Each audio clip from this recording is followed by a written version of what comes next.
आज हम जिस कहानी की बात कर रहे हैं वो है स्पिली जादू की।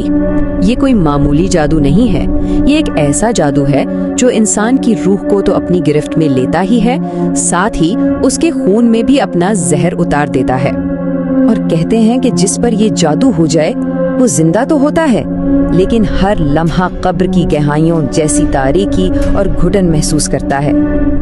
तो चलें इस दास्तान की गहराई में उतरते हैं और देखते हैं कि आखिर इस सिंपली जादू है क्या और इसकी शुरुआत कहाँ से हुई।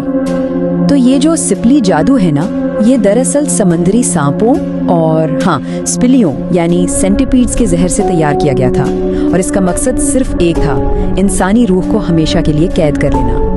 कहानी का मरकज है अंदरूनी सिंध का एक वीरान इलाका, और वहाँ मौजूद सदियों पुराना भूला बिसरा किला, जिसे मुकामी लोग डरते डरते सिपली किला कहते थे। कहा जाता है कि इस किले में कभी एक बहुत ताकतवर जादूगरनी रहती थी। नाम था उसका बीबी शम्मा, और उसने अपने दुश्मनों से बदला लेने के लिए समंदरी सांपों और सपेलियों के जहर को मिलाकर एक ऐसा जादू बनाया जो आज तक किसी ने ना देखा ना सुना। आज भी वो किला वीरान है, लेकिन रात के सन्नाटे में वहाँ से स्पेलियों के रेंगने की आवाजें आती हैं, और इसी वजह से लोग वहाँ जाने से भी कांपते हैं। लेकिन आप जानते हैं, हर कहानी में कुछ ऐसे लोग होते हैं जो खौफ को चैलेंज करते हैं। तो यहाँ भी दो ऐसे किरदार सामने आए जिन्होंने फैसला किया कि वो इस किले के अंदर जाएंगे और इसके राज से पर्दा उठाएंगे। इनमें से एक था रेहान, एक नौजवान सहाफी जिसे ऐसी पुरस्कार जगहों की खोज लगाने का जुनून था। बचपन से ही इसे ऐसी कहानियां अपनी तरफ खींचती थीं। तो जब उसने सिरपली किले के बारे में सुना, उसने ठान लिया कि वो इसकी सच्चाई दुनिया के सामने लाकर रहेगा। और इस सफर में इसका साथ दे रही थी उसकी दोस्त सानिया, जो एक बेहतरीन फोटोग्राफर थी। तो कैमरे और टॉर्चें लिए दोनों ने एक तूफानी रात में इस किले में कदम तो रख दिया, लेकिन उन्हें क्या मालूम था कि अंदर कौन सदियों से उन जैसे मेहमानों का ही इंतजार कर रहा था। किले के अंदर का माहौल बहुत ही अजीब और बोझल था। यूं लग रहा था जैसे हवा भी भारी हो।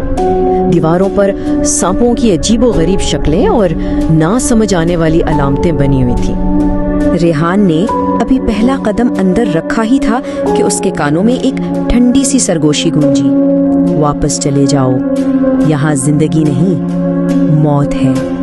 और ठीक उसी वक्त टॉर्च की रोशनी एक कोने में पड़ी, जहाँ एक बहुत बड़ी सांपी अपनी खाल बदल रही थी। रेहान ने जैसे ही कैमरा उठाया, उस सांपी की आंखें एकदम खून की तरह सुर्ख हुईं और वो सीधा रेहान की तरफ लपकी। घबराहट में रेहान पीछे हटा और उसका हाथ सहारे के लिए एक टूटे हुए सतून पर पड़ा। लेकिन जैसे ही उसका हाथ सतून पर बनी एक खास लकीर से टकराया, पूरे कमरे में एक सर्द धुआं भरना शुरू हो गया, और देखते ही देखते उस धुएं ने एक औरत की शक्ल इख्तियार कर ली। ये कोई और नहीं बल्कि बीबी शम्मा थी, सदियों पुरानी वही खौफनाक जादूगरनी। बीबी शम्मा की आवाज में सदियों की ठंडक थी। उसने कहा, ये मेरा ठिकाना है, सपली जादू का घर। आज तक जो भी यहाँ आया जिंदा वापस नहीं जा सका। वो अजीब तरह से हंसी और बोली, मैं सुकून चाहती हूँ, मेरी भटकती रूह को सुकून चाहिए, और उसके लिए मुझे एक कुर्बानी की जरूरत है।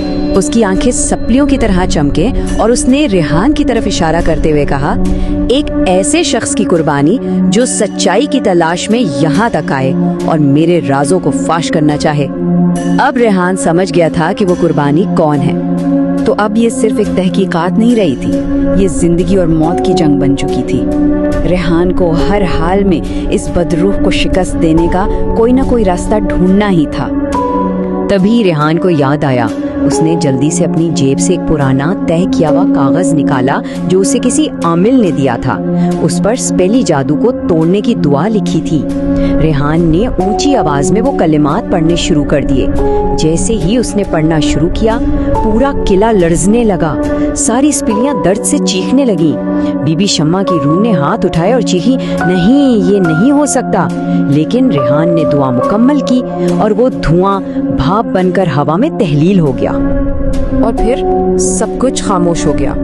وہ ساری سپیاں پتھر کی بن چکی تھیں اور بی بی شمع کی چیختی ہوئی روح ہمیشہ کے لیے ختم ہو گئی تھی۔ ریحان اور ثانیہ فوراً قلعے سے باہر بھاگے۔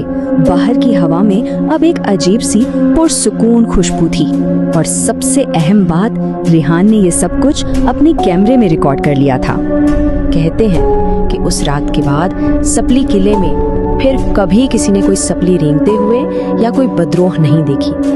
لیکن کچھ لوگ یہ بھی کہتے ہیں کہ آج بھی اگر رات کے آخری پہر کوئی اس قلعے کے قریب جائے تو پتھروں سے بی بی شمع کی ایک دھیمی سی سرگوشی سنائی دیتی ہے۔